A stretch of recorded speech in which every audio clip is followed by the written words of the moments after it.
వానదేవుడు ఈగొస్తలేడు అగొస్తలేడు అని పబ్లిక్ అంతా తీరొక్క తీర్ల పబ్బతి పడుతుర్రు. రోజుకొక్కాడ కప్పలకు లగ్గాలు చేస్తుర్రు. బండల మీద వరద పాశం బారిస్తుర్రు. ఆయన సరే ఆయమన్న వాన ఒక్కటంటే ఒక్కడు కూడా కురుస్తలేదు. వానదేవుడు సుట్టం లెక్క వచ్చిపోతుండు గాని ఇంటోని తీరుగా కురిసేసుకొని కూసుంటలేడు అని రంది పెట్టుకుర్రు చాలా మంది. అయితే అన్ని దిక్కులేమో గాని ఒక్క వరంగల్ జిల్లా మీద మాత్రం జర్ర మనసు పడ్డట్టుండు వానదేవుడు. చూడు ఏం చేసిండు. అన్ని దిక్కులేమో ఎండబెడతాండు గాని ఓరగాళ్ళ మీద మాత్రం ప్రేమ ఒలకబోతాండు వానదేవుడు. అవ చూడరు అంటే రోడ్ల పోటీ గంధమై బారింది వరద.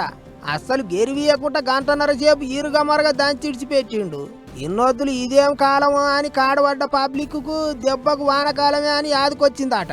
సరే ఊరగాళ్ళ మీద చూపించిన పాయిరం మరి తతిమ ఊర్ల మీద ఏంటికి చూపిస్తలేడో ఏమో వానదేవుడు. బంగాళాఖాతంలో అల్పపీడనం చేయబట్టి వానలు పడతాయని మొగుల ఆఫీసర్లు చెప్తారు గాని డల్లు ఉరుత్తలేదు, దిల్లుకు సైతలేదు.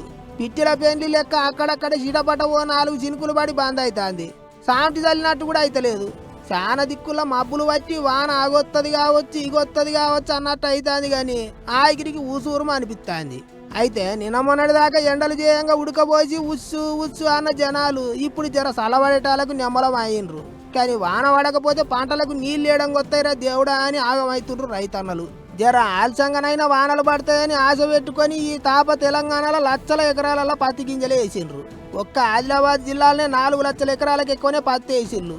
ఆయమన్న వానలు గురిస్తేనే గా వేసిన ఇత్తనం మొలికెత్తుతుంది.